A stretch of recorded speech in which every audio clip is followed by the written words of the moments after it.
여러분이 지금까지 느헤미야서를 쭉 같이 저하고 나누면서 느헤미야의 그 믿음, 느헤미야의 그 영성, 그 신앙 중에 가장 두드러진 것이 뭐라고 여러분이 생각하십니까? 느헤미야, 특별히 느헤미야에게 있어서 그의 신앙 가운데 나타나는 것은 리더십입니다. 그것도 크리스천 리더십, 영적 리더십이 가장 잘 나타나 있습니다. 느헤미야의 가장 아름다운 모습은 바로 그런 모습이라는 것입니다. 이것은 제가 처음 느헤미야를 시작할 때부터 말씀을 드렸던 것이죠. 정말 그렇기 때문에 느헤미야를 통해서 우리는 그런 부분들의 은혜를 받아야 되고 도전받아야 되고, 그리고 때로는 내 삶이 정말 느헤미야처럼 그렇게 되고 싶다고 하는 본을 삼아야 될 것입니다. 각 장마다 또 상황마다 느헤미야서를 공부하면서 다 달라요. 어떨 때는 악한 사람들이 사단의 세력을 통해서 느헤미야를 힘들게 하고 성벽을 못 짓게 하고 그런 일들이 있었잖아요. 또 그런가 하면 느헤미야를 정말 자기 자신을 낮춰야 되고, 그리고 겸손하게 자기를 포기해야 되고, 그리고 정말 백성들을 극진히 섬겨야 되는 그런 자리까지, 자기가 총독임에도 불구하고 그렇게 해야 되는 상황까지 되어집니다. 어떤 상황이라 할지라도 공통적인 것은 뭐냐? 느헤미야 삶 가운데 아름다운 리더십이 계속해서 나타나고 있다고 하는 것입니다. 우리는 리더십 그러면 어떤 직위를 가진 사람이나 직분을 가진 사람들이나 리더십이지, 나 같은 사람에게 무슨 리더십이 있단 말인가 이렇게 생각하는데, 그렇지 않아요. 절대 그렇지 않다고 제가 말씀드렸죠. 왜냐하면 리더십은 영향력인데, 그 영향력이라고 하는 것은요, 우리가 세상을 살면서 특별히 예수님 믿고 그리스도 안에서 우리가 살아가는 사람들이라고 한다면 영향력을 주고 살아가기 때문에 그래요. 그리스도인은요, 우리 모두가 세상에서 영향력을 줘야 돼요. 왜냐하면 우리 주님이 그렇게 말씀하셨잖아요. 너희는 세상의 빛이요 세상의 소금이다. 세상의 빛이고 소금이라는 건 뭐예요? 영향력을 행사한다는 거예요. 네가 말하든 말하지 않든 너의 행동 속에서, 너의 삶 속에서 영향력이 나오는 것이 그리스도인이기 때문에 우리 모두는 다 리더십을 가지고 있다, 제가 말씀을 드렸는데, 그래요. 여러분이 그리스도인이라고 한다면 어떤 자리, 어떤 신분, 어떤 처지에 상관없이 그 자리가 소금이 되는 자리가 되어야 되고, 그 형편과 그 자리가 빛이 되는 자리가 되어야 된다고 하는 거예요. 그래서 우리의 상황 속에서 하나님의 말씀이 선포되어지고 또 예수 그리스도를 증거하고 나타내는 그런 삶이 되어야 된다는 거죠. 그래서 우리 모두에게는 그런 리더십이 있다는 거예요. 자, 오늘 느헤미야는 그런 리더십을 가지고 있었는데요. 특별히 오늘 상황은 좀 다르지만, 오늘 7장에 가서 상황은 좀 다르지만 느헤미야가 우리에게 보여주고 있는 그 리더십 한 가지가 또 있어요. 그것은 뭐냐면 사람을 귀중하게 여긴다는 거예요. 세상의 그 어떤 것보다도 사람을 가장 존귀하게 여기는 그 리더십을 느헤미야는 갖고 있었다는 거예요. 지금 성벽이 다 완성이 됐습니다. 그렇죠? 성벽이 다 완성돼 가지고 끝났어요. 그리고 이제 문짝까지 다 달았어요. 그러면 이제 완성이 됐기 때문에 야, 성벽을 다 만들었으니까 됐다라고 하는 그런 마음의 자세를 가지고 느헤미야가 야, 다 됐으니까, 성벽을 짓었으니까 이제 다 됐다라고 그렇게 끝나는 것이 아니고, 성벽을 짓는 그 이유가 뭐였냐면, 그 목적이 뭐였냐면 사람들을 위해서 그 성벽을 완성했다라고 하는 것을 오늘 본문에서 보여주고 있는 거예요. 오늘 7절 말씀, 1절, 7장 1절 말씀 한번 보겠어요. 얼마나 그 리더십 가운데 함께 하는지 보겠어요. 성벽이 건축 대비에 문짝을 달고 문지기와 노래하는 자들과 레위 사람들에게 세운 후에, 이 말씀을 통해서 먼저 보여야 될 중요한 메시지는 뭡니까? 하나님의 역사, 하나님의 사역은 지금 뭐예요? 그것은 비전과 그 완성은 절대로 건물 짓는 것, 성벽이 다 건축되었기 때문에 하나님의 사명은 다 끝났다라고 말하지 않고 있다고 하는 거예요. 여러분, 절대로 건물 짓는 것이 하나님의 사역의 완성이 아닙니다. 성벽 다 지었어요. 그러나 그것이 하나님 주신, 느헤미야에게 주신 비전이 아니에요. 그게 사명이 아니에요. 건물은 어떤 경우에도 말이죠, 하나님께 주신 사명, 그것의 결론일 수 없다라고 하는 것을 우리에게 말씀해 주고 있는 거예요. 그럼 결론이 뭐냐? 결론은 사람이다 이거예요. 하나님이 우리에게 주신 사명, 우리에게 주신 비전, 하나님이 우리에게 주신 어떤 뜻이 있는데, 그것은 건물이 아니고 어떤 것을 세워놓고 사람들이 보여지는 형태, 야 좋다라고 하는 그것이 아니고 사람이라고 하는 것을 여러분 마음에 새겨야 돼요. 오늘 느헤미야는요 분명하게 그것을 가지고 있었어요. 그 아름다운 리더십이 거기서 나오는 거예요. 모든 사역과 모든 역사의 핵심은 사람이다라고 하는 것을 느헤미야는 그의 리더십을 통해서 우리에게 보여주고 있어요. 건물이 절대 아니에요. 그건 완성될 수가 없는 거예요. 어떤 조직, 업적? 그게 아니에요. 죄송한 얘기지만 우리 한국 교회가 너무나도 큰 건물들을 자랑하고 있고요. 정말 너무 화려합니다. 근데 그게 다 하나님의 사명이 아니거든요. 사역이 아니거든요. 진짜 중요한 것은 그 안에 있는 사람들이 중요한 거예요. 그 사람들이 정말 하나님 앞에서 어떻게 살고 있고 하나님 앞에서 어떻게 서 있느냐라고 하는 것이 더 중요한 거죠. 그렇기 때문에 느헤미야는 성벽을 지어놓고 야 보기 좋다 우리 축제하자 이거 얼마나 아름답게 했냐 우리 박수치자 노래하자 그게 아니에요. 그게 궁극적인 결론이 아니기 때문에. 인생도 마찬가지입니다. 여러분 인생의 결론은요. 인생의 아름다움은 절대 건물에 있지 않아요. 내가 큰 집에 살고 있다고 좋은 집에 살고 있다고 또 내가 어떤 조직에서 내가 어떤 직분을 가지고 있다고 어떻게 가지고 있는 타이틀 거기에 있지 않아요. 사람 자신에게 있는 거예요. 인생의 소중한 것을 말한다면 인생의 아름다운 것을 말한다면 그게 어떤 것이냐 건물 짓는 데 있는 것이 아니다는 거예요. 그렇다고 해서 그럼 건물 짓지 말자는 게 아니죠. 필요하죠. 지금 했잖아요. 건물 졌잖아요. 그렇죠? 그렇지만 그것이 궁극적인 결론은 아니다라고 하는 거예요. 그 안에서 함께 일하고 그 안에서 함께 더불어가는 관계 속에서 아름다운 삶을 만들어가는 것 그것이 인생에서 가장 중요한 것이고 또 하나님의 사역에서도 마찬가지라는 거예요. 사람보다 중요한 것은 없어요. 왜? 사람 한 사람이 하나님의 형상대로 창조되었고 그리고 한 영혼 한 영혼이 하나님 앞에 가장 존귀한 존재들이기 때문에 그런 거예요. 그래서 우리 인생에서 정말 중요한 것은 사람을 무엇보다 더 소중히 여기면서 사람을 세우는 그 일이 결국 하나님의 뜻이고 결국 하나님이 원하시는 사명이고 그리고 그것이 우리의 삶의 결론이 되어야 된다라고 하는 것을 오늘 말씀을 통해서 우리에게 주고 있는 것입니다. 느헤미야는요 지금 성벽을 완전히 재건했어요. 다시 만들었어요. 그래서 어떻게 합니까? 이제 그것을 지키기 위해서 어떻게 합니까? 사람들을 세웁니다. 누구를 세우죠 지금? 문지기 또 노래하는 자들 또 자 문지기는 이해가 돼요. 그렇죠? 문을 닫고 열고 하는 지기가 있어야 되니까 그렇죠? 근데 노래하는 자들이 왜 필요해요? 할렐루야. 또 레위 사람들이 왜 필요해요? 하나님 앞에 예배하고 영광 올려드리는 것이 필요한 거예요. 그러니까 사람이 중심이 된 거지 그 성벽이 중심이 된 게 아니에요. 그 어떤 건물이 중축이 그것이 중심이 아니라는 것을 보여주고 있는 것입니다. 교회도 마찬가지예요. 건물이 있고 조직이 있고 프로그램이 잘 준비되어 있다고 해서 그것이 정말 아름다운 교회냐? 물론 그거 필요합니다. 그것은 다 성벽에 불과한 거예요. 컴퓨터로 말하면 컴퓨터에 하드웨어가 있고 소프트웨어가 있어요. 하드웨어는 건물을 말하는 거예요. 그죠? 보여지는 거예요. 그러나 소프트웨어는 그 안에서 그 프로그램을 컴퓨터를 돌리는 게 프로그램이지 하드웨어가 프로그램을 돌리는 게 아니거든. 성벽이라고 하는 것이 하나님의 사명을 이루는 게 아니에요. 성벽 안에 있는 사람들이 이루는 것이죠. 교회는 그렇기 때문에 사람들에게 영혼에게 관심을 쏟아야 될 줄로 믿습니다. 사람을 그 어떤 것보다 더 소중히 여기는 그 마음이 바로 느헤미야의 리더십이고 저와 여러분의 리더십이 되어야 된다. 예수님께서 세상에 계시면서 3년 동안 사역하셨어요. 공생애를 하셨죠. 그때 사람을 키우는 일을 하셨어요.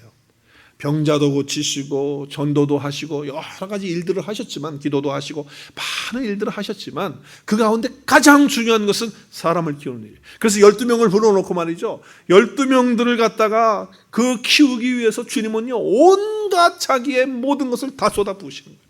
그 12명 사람 키우겠다. 그만큼 사람을 가장 귀중하게 여기고 그리고 그 사람 키우는 일에 자기의 사역에 초점을 맞춘 것을 우리가 주님의 사역을 통해서 볼 수가 있어요. 여러분 유럽을 다녀오신 분들은 알겠지만 또 여러분이 유럽의 사진들을 보면 알겠지만 유럽에는 교회들이 건물들이 정말 화려합니다. 너무너무 화려합니다. 근데 지금 한국 교회가 그러한 것 같아요. 미국 교회들도 보니까 그 한국 교회만큼 그렇게 화려하지 않은 것 같아요. 그런데 유럽에 그렇게 크고 좋은 교회들 건물들이 있어요. 교회당 건물들이. 그런데 여러분 지금 어떻게 되어 있습니까? 지금은요 그 안이 텅텅 비어 있어요. 그래서 사람이 없으니까 관광객들로 유치하고요 주일 예배 드리는 시간에는 소수의 몇몇 사람들만 모여서 그 안에서 예배를 드려요. 그렇게 큰 교회당 건물 안에서 무엇을 말씀하고 있는 거예요? 우리가 유럽 교회 같이 되어서는 안 된다는 걸 보여주는 거 아니겠어요? 지금 느헤미야는요 너무 그것을 잘 알았어요. 성벽을 이렇게 크게 줘놓고 그것이 사명의 목표가 됐고 그것이 사역의 궁극적인 결론이었다고 한다면 느헤미야는 끝이에요. 그러나 사람들을 키우는 그런 일을 했다고 하는 거예요. 그리고 사람을 세우는 일을 하고 있다는 거죠.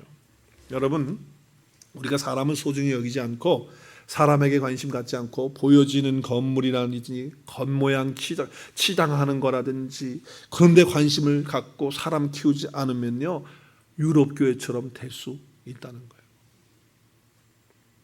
그러므로 이제 우리 교회가 어디에다 관심을 가져야 됩니까? 성벽 안에 있는 영혼들을 관심을 갖고 그들을 깨우고 말씀으로 그들을 먹이고 성령으로 충만케 하는 사역에 관심을 갖고 기도하고 생각해야 될 줄로 믿습니다. 사람을 소중히 여기고 사람에게 관심을 갖고 영혼을 키우는 그 일에 우리 교회가 관심을 가져야 돼. 오늘 이 느헤미야 7장을 통해서 우리는 다시 한번 도전받고 우리의 삶에 올인할 수 있는 그런 말씀이 되었으면 좋겠습니다. 여러분은 어디에 관심이 있어요? 어디에 관심이 있어요? 어떤 분은 자기 이름 석자에 관심 있는 분들이 있더라. 그래서 자기 이름 석자 자존심 상하는 거 못 견뎌. 자기 이름 석자가 올라가면 그저 하하하 좋아가지고 그것이 자기 삶의 만족이 되고 목표가 되면서 어떤 분은 좋은 집, 그래서 그냥 집을 얼마나 가꾸는지 아니 저거 그냥 영원히 갖고 갈 것 같아. 우리 옆집에 있는 사람도 그래요. 하여튼 눈만 뜨면 집만 봐가지고 내가 너무 부담이 되는 거예요. 비교가 돼가지고 그 집하고 우리 집하고 너무 갖고 나가지고 그냥 목숨 걸고 해. 목숨 눈만 뜨면 그거고 그냥 주말에도 그냥 그거에 그냥 올인해가지고 뭐 잡초 뽑고 뭐하고 화단하고 뭐 페인트 칠하고 그냥 뭐 태치업하고 하여튼 막 긴 사들여 놓고 지금 나이가 많아요. 그런데도 그냥 올라가서 그냥 그래 하고 야 뒤에 정원도 지금 뭐 이렇게 바꿔놓고 저렇게 바꿔놓고 막 난리가 났어요. 뒤에도 관심이 오직 그거야.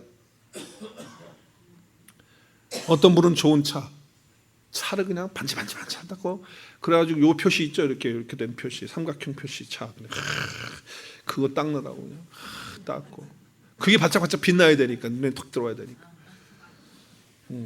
어떤 분들은 또 강아지, 고양이, 그래서 애완동물에 관심이 있어가지고 그냥 거기에 올인해가지고 그냥 거기에 빠져가지고.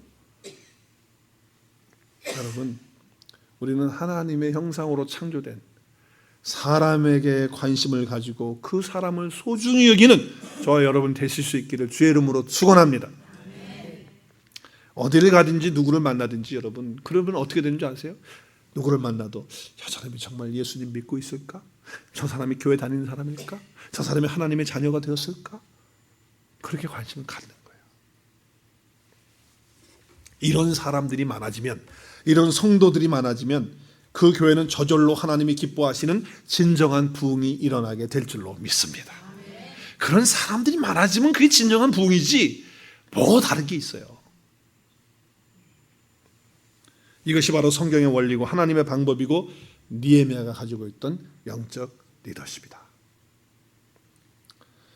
여러분 어떤 사람들 보면요 그런 사람이 있어요. 다른 것은 다 잘해. 정말 똑똑해. 얼마나 똑똑하고 또 손재주가 좋은지 집을 수리하는 건요 만지기만 하면 그냥 그게 톡 수리가 되고 기계가 고장났다 그러면 만지면은 그냥 그게 정확하게 그냥 수리가 되고 말이죠. 고쳐지고 비즈니스를 하면은 뭐를 하든지 간에 그냥 척척척척 비즈니스가 굴러가고 그러는데 사람과의 관계는 엉망진창인 거예요. 하다못해 자기 가족들하고도 싸워요. 그래서 가족하고 왼수가 돼가지고 있어. 말도 안 해. 그런 왼수가 또 가정 안에 있는 거예요. 혼자밖에 없는 거예요. 여러분 그런 사람은 미성숙한 사람이고요. 그래서 그런 사람은 아름다운 사람이 아니에요. 혼자는 뭘 잘하는데 더불어 하질 못해. 사람하고 함께 하질 못해. 그 관계를 이루질 못해. 왜? 사람은 소중히 여기지 않으니까. 여러분 사람을 대신해서 기계가 할 수 없어요. 기계가 할 수 있는 것도 한도가 있는 거예요. 기계가 어떻게 다 사람을 대신할 수 있겠어요? 컴퓨터가 아무리 발전된다고 해도 그 컴퓨터가 사람을 대신할 수 있겠어요? 아무리 스마트폰이 발달됐다고 그 스마트폰이 사람을 대신할 수 있겠냐고요.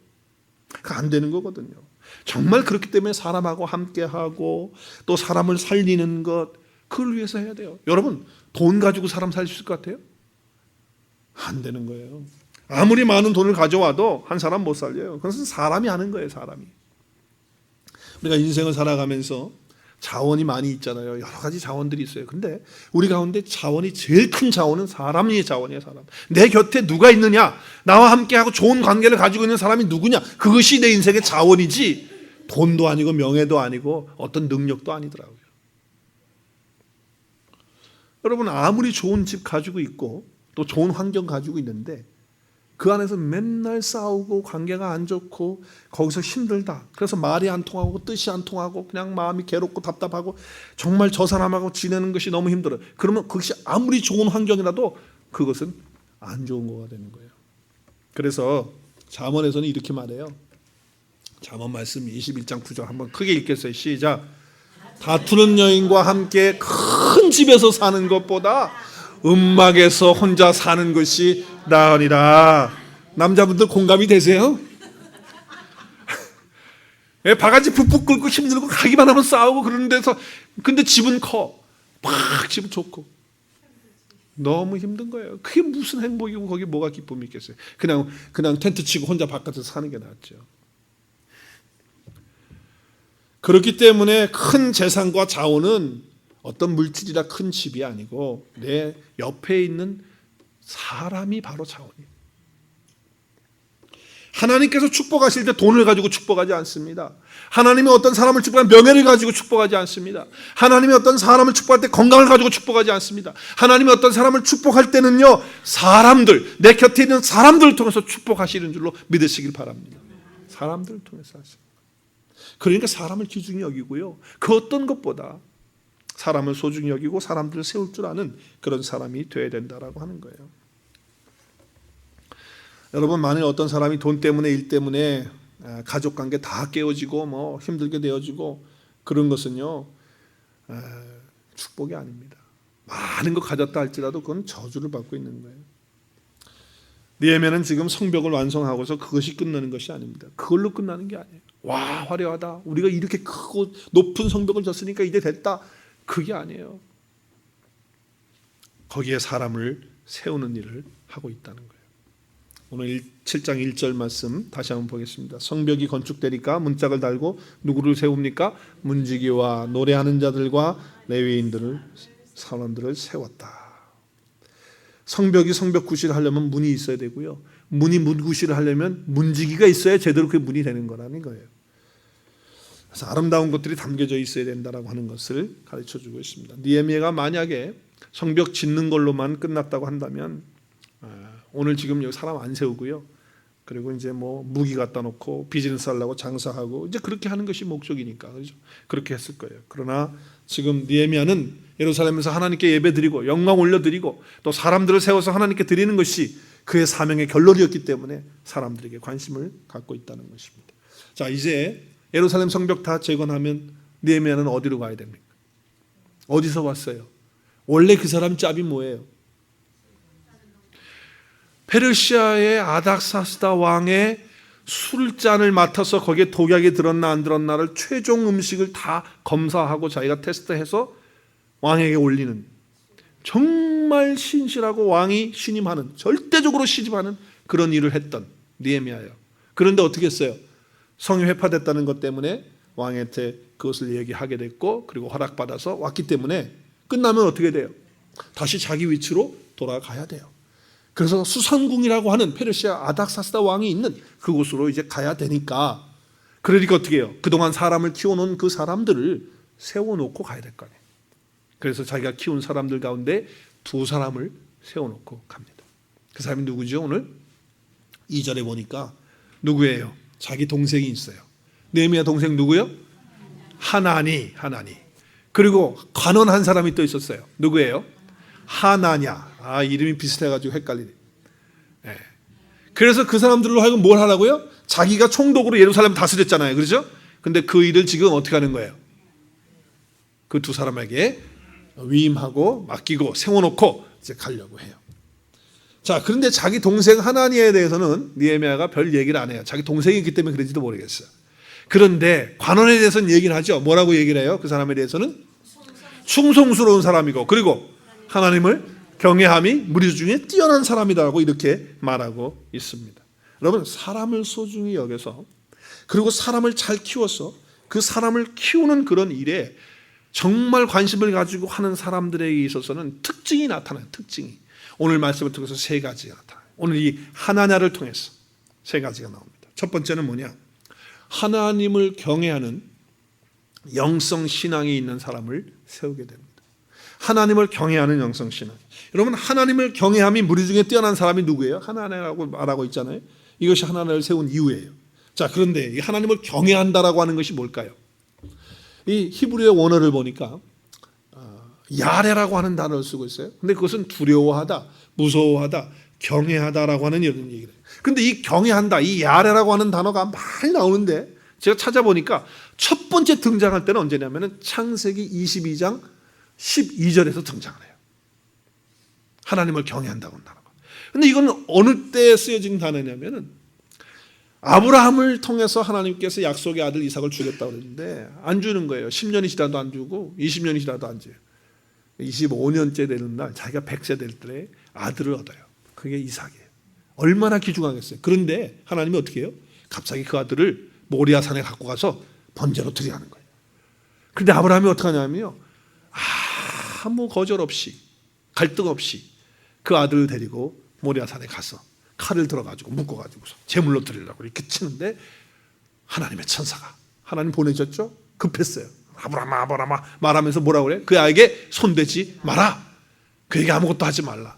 내가 내 아들, 내 외아들까지도 내게 아끼지 않았으니 이제 내가 하나님을 경외하는 것을 내가 알았다라고 하는 말씀을 하고 있는 거예요. 여기 지금 경외한다라고 하는 뜻은 그렇기 때문에 두려워한다라고 하는 것도 있지만은 하나님보다도 자기 자식보다도 누구를 더 사랑한다? 하나님을 더 사랑하기 때문에 이 일을 했다는 거예요. 그러니까 이 경외한다라고 하는 이 단어는 하나님을 두려워하고 무서워하고 그런 어떤 것도 있지만은 사랑한다고 하는 것도 함께 들어있는 거예요. 그래서 하나님을 경외한다고 하는 것은 뭐예요? 하나님을 두려워하면서 하나님을 사랑하는 그런 사람을 하나님은 세우기를 원했고, 또 느헤미야는 그렇게 사람을 키워서 하나님의 사람으로 세우는 그런 모습을 볼 수가 있다고 하는 것이. 그런데 감동적인 것은 뭐냐면 오늘 말씀에 보니까 이 하나냐가 어떤 사람이었냐면 하나님을 경외함이 무리 중에 뛰어난 자라고 소개하고 있어요. 뛰어난 자라고.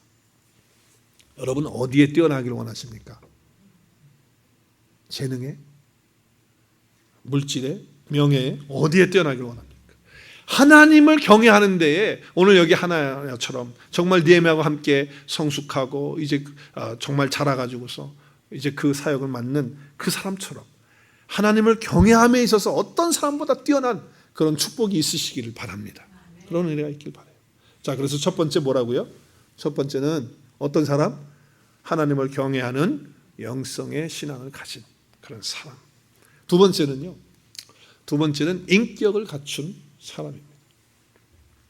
오늘 하나냐는 충성스러운 사람이라고 말하죠. 오늘 12절에 보니까 7장 2절에 보니까 하나냐는 어떤 사람이에요? 충성스러운 사람. 이 충성스럽다는 말을 히브리어로 보니까 에메트라고 하는 단어를 써요. 충성스럽다는 단어를 에메트라고 하는 단어를 쓰는데 이 에메트라고 하는 단어는 성실, 신실, 확실함, 진리 뭐 이런 뜻이에요. 그런데 영어 성경들을 쭉 보니까 이렇게 번역을 했어요. faithful man이라고 이렇게 번역했어요.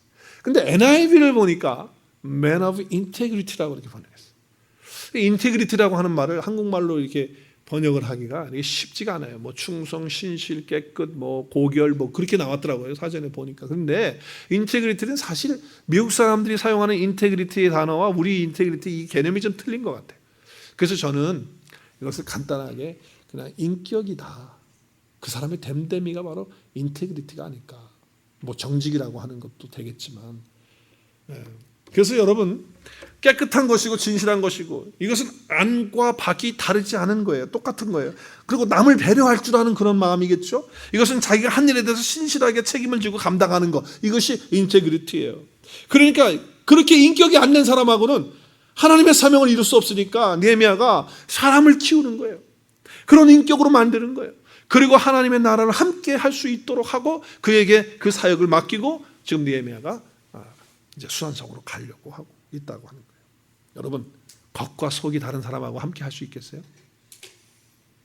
무책임하고 자기 멋대로 말하는 사람하고 여러분 같이 일할 수 있겠어요? 난폭한 사람하고 일할 수 있겠어요? 특별히 부정적이고 그리고 늘 비판적인 그런 사람하고 같이 할 수 있겠어요? 말만 끊으면 거짓말이야. 그런 사람하고 할 수 있겠어요? 예, 그런 속성과는 절대로 할 수 없습니다. 그러니까 사람을 소중히 여기는 그런 마음으로, 그런 인격으로 성수시키고, 그리고 그런 인격자로 세워서 하나님의 일을 맡기는 그런 사람이 된다라고 하는 것이, 그런 사람을 세워야 된다. 마지막 세 번째는 비전이 같은 사람이 돼. 하나니는 누구냐? 하나니가 누구죠? 어서 많이 듣던 이름 아니에요? 처음 보는 이름이 아닌데 느헤미야서 1장에서 나와요. 그죠? 하나니 누구라고요? 느헤미야의 동생이에요. 그런데 1장 1절, 2절, 3절 보니까 1장 2절 3절 보니까 뭐라고 그래요? 거기에 하나니가 왔어요. 그래서 예루살렘에서 있다가 두어 사람과 함께 온 거예요. 와가지고서는 어디로 왔어요? 수상궁에 와가지고 수상궁에 누구를 만났어요? 느헤미야 형을 만난 거예요. 그래서 형이 형편을 물어보니까 대답을 했어요. 그랬더니 뭐 거기는 지금 너무 어렵다, 환난 중에 있다, 사람들이 너무 핍박 많이 받는다, 괴롭다, 힘들다, 막 이런 얘기를 지금 하는 거야. 능욕당한다 이런 얘기를 했어요. 그런데 이것이 그냥 여기 지금 하나니가 그냥 가서 그냥 가자, 힘드니까 예루살렘 뭐 있냐, 수산성으로 가자 이렇게 했을까? 저는 그렇지 않다고 생각해요. 성경에는 자세히 나와 있지 않지만 아마도 하나님의 마음속에 지금 예루살렘에서 동족들이 또 식구들이 당하고 있는 그 성벽이 다 무너지고 회파되어지고 괴롭고 힘든 그것들이 너무 자기도 괴로운 거예요. 그래서 이 성벽을 재건하고 싶은 그 가슴에 불타는 그런 불덩어리가 그 마음속에 있었던 거예요. 그래서 안 되겠다, 형이 있는 수산성에 가서, 형이 그 술 맡은 관원으로 지금 중직에 있는데 내가 가서 이야기를 다 하고, 그리고 형이 좀 어떻게 움직여가지고 이걸 할 수 있도록 해야 되지 않겠는가 하는 그런 간절한 마음을 가지고 형을 찾아갔던 것이 아닐까, 저는 그렇게 보아요. 그래서 하나니는요 결국 어떻게 했냐, 하나님은 아닥사스다 왕의 허락을 받고 느헤미야가 예루살렘에 올 때 같이 와요. 같이 와서 처음부터 끝까지 성벽 짓는 일을 같이 합니다. 그 왜 그렇습니까? 그 동생 마음에도 성벽을 다시 재건하고 싶은 느헤미야 이상의 그 마음, 그 뜨거운 비전의 그 마음을 그 마음속에 품고 있었다고 하는 거예요. 여러분, 어떤 사람과 삶을 함께 나눌 수 있겠어요? 비전이 같은 사람과 함께 삶을 나눌 수 있는 거예요. 그렇죠? 같은 소명 가진 사람, 같은 사명 붙들고 가는 사람하고 이야기가 되는 거예요. 같은 꿈을 꾸는 사람하고 뭐가 통하는 거 아니겠어요? 같은 곳을 바라보는 사람하고 뭐가 얘기될 거 아니냐 이 말이에요. 같은 일을 한다고 할 때 가슴이 뛰는 거예요. 그래서 전도한다 그러면 와, 막 가슴이 뛰어가지고 어떻게 할까? 선교한다 그러면 와, 어떻게 할까? 막 이런 것이 막 두근두근. 섬긴다 그러고 믿음이 어린 사람을 키운다 그러면 막 거기서 막 와, 막 마음이 막 두근두근 하는 거예요. 이게 같은 비전 있는 사람하고 말이 통하는 거 아니겠냐 이 말이에요. 꿈이 다르면, 비전이 다르면 할 수 없어요. 그래서 느헤미야는 같은 비전을 가진 사람을 세운다는 거예요. 고린도전서 1장 10절에 보면 고린도 교회가 너무 분열이 심했어요. 그래서 바울이 이런 이야기를 합니다. 형제들아, 내가 우리 주 예수 그리스도의 이름으로 너희를 권하노니 모두가 같은 말을 하고, 너희 가운데 분쟁이 없이 또 뭐예요? 같은 마음을 갖고 또 같은 뜻을 온전히 합하라. 같은 뜻을 온전히. 이게 다 뭐예요? 같은 마음, 같은 뜻, 같은 비전을 가지라는 거예요. 같은 사명을 가지라는 거예요.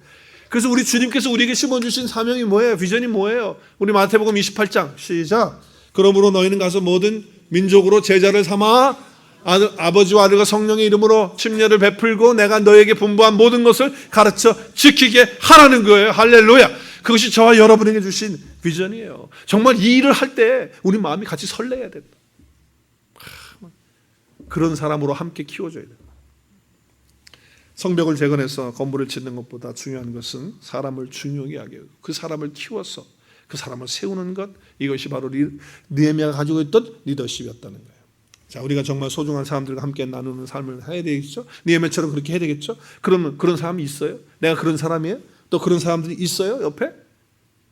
그렇지 않잖아요. 완벽하게 준비된 사람, 완비된 사람, 그런 사람 내 주변에 없어요. 그럼 어떻게 할까요? 나도 그런 사람도 안 되고 그 주변에 그런 사람도 없어요. 그럼 어떻게 해야 되죠?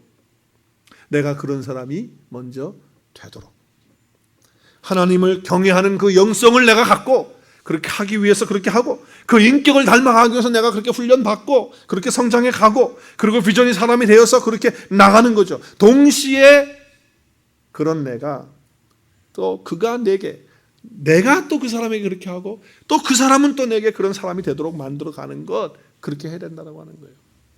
여러분, 예수님 보시면 알지만 예수님이 제자 12명 불렀을 때 다 똑똑하고 아주 훌륭하고 완벽한 사람이에요? 아니에요. 다 부족하고 모자라고 정말 볼품없는, 그리고 쓸만한 사람 없었다는 거 우리가 너무 잘 알아요. 그러나 3년 동안 주님은 그 사람들과 함께 하면서 다듬으면서 세워간 거예요. 예수님이 그렇게 보여주신 것처럼 예수님이 먼저 그들에게 뭐예요? 영성을 보여주고 인격을 보여주고 그 비전의 사람이 되어주도록 그렇게 한 거예요. 끝없이 그렇게 함께 하시면서 어떨 때는 가슴 아파하면서 어떨 때는 막 배신감 느껴가면서 그렇게 하신 거 아니겠어요? 그럼에도 불구하고 주님은 계속해서 그렇게 하면서 제자들을 그렇게 키웠고 또 제자들도 그렇게 할 수 있도록 그렇게 주님께서 하셨다고 하는 것입니다. 그래요. 우리가 부족하지만 문제가 많지만 때로는 나를 실망시키고 때로는 나의 마음을 답답하게 하지만 그래도 내게 주신 소중한 사람이니까 끝까지 밀어주고 세워주고 인정해주고 존중해주고 심지어는 용서해주는 그 자리까지 나아가게 될 때 우리는 사람을 소중히 여길 수 있고 그리고 그 사람을 세울 수 있는 줄로 믿습니다. 그리고 나도 그런 사람이 될 뿐만 아니라 또 그 사람이 나를 통해서 그렇게 되고 나도 그 사람을 통해서 그렇게 되어지는 그런 것이 되어야 돼요. 그래서 오늘 말씀을 통해서 저는 이런 생각을 해봅니다. 우리 성도들끼리는요, 또 저와 여러분의 관계가 어떻게 되어야 되느냐, 말씀 안에서 서로 성장시켜 주면서 서로 세워주는 관계가 되어야 될 줄로 믿습니다. 바로 그거예요. 그것이 우리 안에 있는 리더십이 되어야 된다고 하는 것입니다. 오늘 7장 55절에서 73절까지 쭉 말씀하면 명단이 나오잖아요. 명단 나오는데 저는 그 명단을 보면서 이런 생각했어요. 아, 그렇구나. 명단이 교회도 필요하다. 어떤 명단? 아, 교회 일꾼은 누구고, 지금 우리 교회에 믿음을 더 굳건히 해야 될 사람은 누구고, 지금 양육 받아야 될 사람은 누구고, 그리고 지금 초신자는 누구고, 아직 예수님을 만나지 못하고 예수님 안에 지금 하나님의 사랑을 깨닫지 못하고 복음을 아직 믿지 못한 사람은 누구고 하는 그런 명단이 정확하게 나오면 우리의 사역도 정확해지는 거예요. 그만큼 우리가 사람에 대해서 관심을 가져야 되고 그렇게 소중히 여겨야 되는 것입니다. 준비된 사람은요, 사오는 게 아니고요, 키워서 함께 하는 것입니다. 키워서 함께. 저도 성장해 가는 거고 여러분도 성장해 가는 거예요. 그것이 중요한 것이에요. 시간이 얼마가 걸리든 상관없이 그것이 바로 사람을 더 소중히 여기는 그런 자세의 리더십이라고 하는 것을 우리는 오늘 말씀을 통해서 깨달아야 되는 것입니다. 무엇보다도 사람을 소중히 여기셔서 하나님을 기쁘시게 하고 본인도 행복한 삶이 이루어지기를 바라고 아름다운 리더십이 우리 속에서 개발되어지고 발휘되어지는 그런 은혜가 있었으면 좋겠습니다. 할렐루야. 오늘 여기 성벽에 재건한 모든 사람들이 이름이 쭉 7장에 나와 있어요. 다 기록이 되어 있어요. 저와 여러분의 이름도 하나님의 책에 그렇게 기록되어지는 놀라운 축복이 있어지기를 주님의 이름으로 축원드립니다. 우리 함께 기도하겠습니다.